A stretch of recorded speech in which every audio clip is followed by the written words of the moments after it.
আশা করছি সকলে ভালো আছেন। আপনারা অনেকেই জানতে চেয়েছিলেন আমরা যে ফেসবুকের পিক্সেল বা ডাটা সোর্সেস যেটা আমরা ওয়েবসাইটের সাথে সেটআপ করি কনভার্সন এপিআই দিয়ে, সেটআপ করার পর সেই ট্র্যাকিংগুলো সঠিকভাবে হচ্ছে কিনা, সার্ভার সাইড ট্র্যাকিং সঠিকভাবে হচ্ছে কিনা, কনভার্সন এপিআই ঠিকঠাক মতো কাজ করতেছে কিনা, সেটা আমরা কিভাবে চেক করব। ফেসবুক পিক্সেল কিভাবে সেট করবেন এ টু জেড সকল মেথড নিয়ে আমার একটা ভিডিও আছে, আপনারা দেখে নিতে পারেন। অনেকেই আশা করছি দেখেছেন। ওখানে সেটআপের মেথড বলা আছে, চেক করার সিস্টেমও বলা আছে। তারপরও স্পেসিফিক সার্ভার সাইড ট্র্যাকিংটা হচ্ছে কিনা সেটা কিভাবে চেক করবেন আমি এই ভিডিওতে দেখিয়ে দিচ্ছি। তো চলেন আমরা শুরু করি। এখানে দেখতে পাচ্ছেন আমরা ডাটা সোর্সেসে আছি। পিক্সেল নামটা এখন আর ব্যবহার করা হয় না, ডাটা সোর্সেস এই নামটা ব্যবহার করা হয়। এখানে দেখতে পাচ্ছেন আমাদের যে পিক্সেল একটা সিলেক্ট করা আছে, পিক্সেলটা আমরা যে কোনো পিক্সেল সিলেক্ট করতে পারি। এখন দেখতে পাচ্ছেন আমাদের এই যে event, add to cart event, page view event, content event, এগুলো সবকিছু হচ্ছে। পারচেস ইভেন্টটা ওয়ার্নিং দেওয়া আছে। অনেকদিন হয়েছে আমার সাইডে বিজ্ঞাপন চালানো হয় না, এই জন্য পারচেস ইভেন্ট সঠিকভাবে আসতেছে না। সো আমরা একটা ইভেন্ট দেখি যে কনভার্সন এপিআই কাজ করতেছে কিনা। এই যে পিক্সেলটা সেট করা, এটা সেট করা হয়েছে পিক্সেল ইওর সাইট প্লাগইন দিয়ে ওয়ার্ডপ্রেস থেকে। সো এটার সেটআপ মেথড আপনাদেরকে দেখিয়েছি। এটা কনভার্সন এপিআই এবং ফ্রি ভার্সন ব্যবহার করা হচ্ছে পিক্সেল ইওর সাইটের। আমরা যে কনভার্সন এপিআই দিয়ে সেট করেছি আপনাদের একটু দেখিয়ে নিই। এই যে দেখতে পাচ্ছেন আমাদের conversion API tracking code, so এটা দিয়ে আমরা সেট করেছি। আমরা এখন একটু চেক করে দেখি আমাদের ইভেন্টগুলো কীরকম হচ্ছে। সো আমরা অ্যাড টু কার্ট ইভেন্টটা দেখি, এটা সার্ভার সাইড ট্র্যাকিং সেট করা। আমরা ভিউ ডিটেলসে যাব ইভেন্টের। যাওয়ার পর আপনারা দেখতে পাচ্ছেন আমাদের ব্রাউজার ইভেন্ট হয়েছে 43টা এবং সার্ভার সাইটে যে ইভেন্টগুলো পাস করেছে ফেসবুকের কাছে সেই ইভেন্ট হয়েছে 17,935টা অ্যাড টু কার্ট হয়েছে। সো দুইটা ইভেন্টই দেখতে পাচ্ছেন। এখন অনেকের প্রশ্ন থাকতে পারে এতটা মিসম্যাচ কেন। আপনারা যারা কনভার্সন এপিআই বুঝেন, কনভার্সন এপিআই হলো, অনেকে ভুলে যেতে পারেন সংজ্ঞা, আমি একটু শর্টকাট মনে করিয়ে দিচ্ছি। এখন আপনি ব্রাউজারে গিয়ে ইউজার বিভিন্ন অ্যাক্টিভিটিস করে, দেখবেন অ্যাড টু কার্ট করে, ভিউ করে, বিভিন্ন অ্যাক্টিভিটিস করে, সেটা আপনার ফেসবুকে পাঠায়, সেটা থেকে আপনি রিটার্গেটিং করেন। সো এখন অনেক browser, Chrome browser, safari browser, আইফোনের এবং অন্যান্য ব্রাউজার যারা আছে তারা বলতেছে সিকিউরিটির জন্য এগুলো আমরা পাঠাবো না, ফেসবুকে দেবো না, ফেসবুক হলো থার্ড পার্টি। সো এই জন্য আপনি যেটা করবেন আপনার সার্ভারে আপনার যেসব অ্যাক্টিভিটিস হচ্ছে তার একটা কপি রাখবেন, সেখান থেকে আপনি ফেসবুককে ডাটা পাঠাবেন। সো এটা হলো কনভার্সন এপিআই। সো এখানে দেখতে পাচ্ছেন আমার ব্রাউজার পাঠাইছে 43টা, কিন্তু আমার সার্ভার ইভেন্ট হয়েছে 17,935টা। অন্যান্য ইভেন্ট আমরা চেক করি যেগুলো আসলে server side tracking perfectly set করা নাই, যেমন এই যে ভিউ কন্টেন্ট ইভেন্টের ক্ষেত্রে। এখানে আমরা ভিউ ডিটেলস দেখি। সো এখানে দেখতে পাচ্ছেন ব্রাউজার থেকে এসেছে 1265টা আর সার্ভার থেকে এসেছে 744টা। অনেকটা মিসম্যাচ হচ্ছে। সো এক্ষেত্রে তো উল্টা হওয়ার কথা, সার্ভারের ইভেন্ট বেশি হওয়ার কথা। এটার কারণ হলো আমরা যে পিক্সেল ইওর সাইট প্লাগইনটা ব্যবহার করতেছি এটার ফ্রি ভার্সন আমরা ব্যবহার করতেছি, এই জন্য আমাদের অনেক ইভেন্টের অপশনগুলো আমরা আসলে প্রো ফিচারগুলো চালু করতে পারি নাই। সো এই ফিচারগুলো চালু করলে ইভেন্টের আরও ডিটেলস ওখানে যাবে।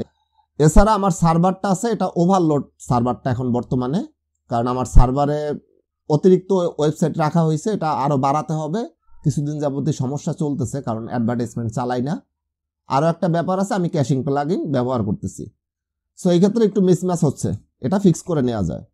আর আপনাদেরকে যেটা দেখিয়েছিলাম এই যে দেখতে পাচ্ছেন সার্ভার সাইড ট্র্যাকিং আপনারা কিভাবে বুঝবেন, এখান থেকে এই যে লেখা আছে। সো খুব ইজি। আর একটা ব্যাপার হলো আপনারা আপনাদের ইভেন্টগুলো টেস্ট কিভাবে করবেন, আসলে কাজ করতেছে কিনা আমরা একটু চেক করি। আমরা এক্সটেনশন ব্যবহার করতে পারি মেটা পিক্সেল হেল্পার, এটা দিয়ে কিভাবে চেক করে আপনারা অলরেডি জানেন, আমার ওই ভিডিওতে দেখানো হয়েছে। সো আমরা এখন ফেসবুক থেকে ডাইরেক্ট কিভাবে চেক করে সেটা দেখব। এর জন্য আমরা যেটা করব, আমরা ফেসবুকে চলে যাচ্ছি, ফেসবুকেরটাই দেখব, টেস্ট ইভেন্টে যাচ্ছি।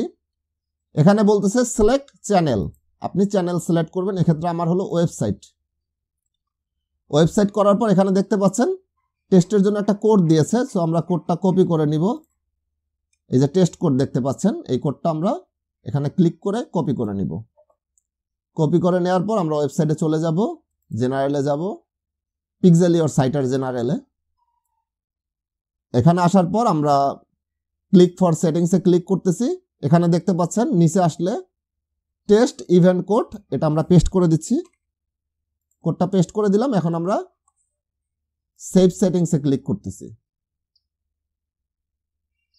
সো আমরা করে ফেলেছি। এখন আমরা চেক করে দেখব। আমরা চলে যাচ্ছি এখানে, আসার পর নিচে এই যে confirm that your website event are set up correctly, এটাতে ক্লিক করুন। ক্লিক করার পর আপনি আপনার ওয়েবসাইটের যে ডোমেনটা আছে বা ইউআরএলটা সেটা এখানে দিন। এখানে ডোমেনটাই দিবেন। টেস্ট ইভেন্টে ক্লিক করুন। আপনার ওয়েবসাইটটা নতুন ট্যাবে ওপেন হয়ে যাবে। এরপর আমি বিভিন্ন অ্যাক্টিভিটিস করি। এটাতে ক্লিক করি, অ্যাড টু কার্ট করি। আমরা প্রোডাক্টটা অ্যাড টু কার্ট করেছি, আমরা ভিউ কার্ডে যাচ্ছি,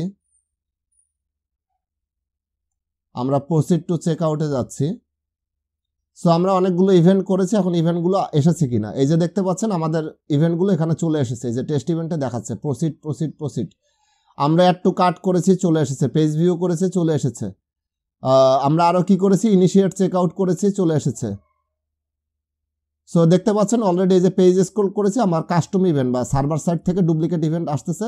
এই যে সার্ভার থেকে ইভেন্ট কাউন্ট করতেছে এবং এই যে সার্ভার থেকে ইভেন্ট হচ্ছে। অ্যাড টু কার্ট বলেছি না, সার্ভার ইভেন্ট। সো সার্ভার থেকে কাউন্ট হচ্ছে। এই যে দেখতে পাচ্ছেন ডুপ্লিকেট ইভেন্ট, রিয়েল ইভেন্ট, এই যে ডুপ্লিকেট ইভেন্ট। তারপর ভিউ কন্টেন্ট, পেজ ভিউ সবকিছু এখানে সঠিকভাবে কাউন্ট হচ্ছে। এই দেখতে পাচ্ছেন প্রোডাক্টের প্রাইস কত, কার্ডে করা হয়েছে কি, সবকিছু ডিটেলস এখানে দেখতে পাচ্ছেন। এই যে দেখেন কত টাকার প্রোডাক্ট অ্যাড টু কার্ট করা হয়েছে। সো কাস্টম ইভেন্ট এবং নর্মাল ইভেন্ট, ডুপ্লিকেট ইভেন্ট। এই যে ডুপ্লিকেট ইভেন্ট মানে সার্ভার সাইট ইভেন্ট। সো আপনারা দেখতে পেলেন একটা ওয়েবসাইটের কনভার্সন এপিআই দিয়ে যখন আপনি পিক্সেল সেট আপ করবেন বা ডাটা সোর্স সেট আপ করবেন, সেটা আপনি কিভাবে চেক করবেন সঠিকভাবে কাজ করতেছে কিনা। এরপর আপনি যেটা করবেন, এই যে ক্লিয়ার অ্যাক্টিভিটি, এটাতে ক্লিক করে ক্লিয়ার করে দিবেন। অবশ্যই ক্লিয়ার করে দেওয়ার পর আপনি চলে যাবেন আপনার ওয়েবসাইটে। আসার পর এখানে ক্লিক করে আপনি যে কোডটা আছে এটা অবশ্যই ডিলিট করে দিবেন, না হলে আপনার ইভেন্টগুলো ট্র্যাকিং রেজাল্ট আপনার ফেসবুকের যে ডাটা সোর্সেস আছে বা ইভেন্ট ম্যানেজার আছে সেখানে যাবে না। সো কোডটা রিমুভ করে আমরা সেভ চেঞ্জেস করে দিচ্ছি, সেভ সেটিংস। সো আজকের ভিডিওটা এই পর্যন্তই। আশা করছি আপনাদের এরপর আর ট্র্যাকিং করতে বা বুঝতে অসুবিধা হবে না যে আপনার পিক্সেলটা বা ডাটা সোর্সেসটা সঠিকভাবে কাজ করতেছে কিনা, আপনার ব্রাউজার ইভেন্ট এবং আপনার সার্ভার সাইট ইভেন্ট বা কনভার্সন এপিআই ঠিকমতো কাজ করতেছে কিনা। সো ভালো থাকুন, সুস্থ থাকুন। আরও কোনো সমস্যা থাকলে বা যে কোনো বিষয়ে জানতে চাইলে কমেন্ট করতে পারেন, উত্তর দেওয়ার চেষ্টা করব। ধন্যবাদ।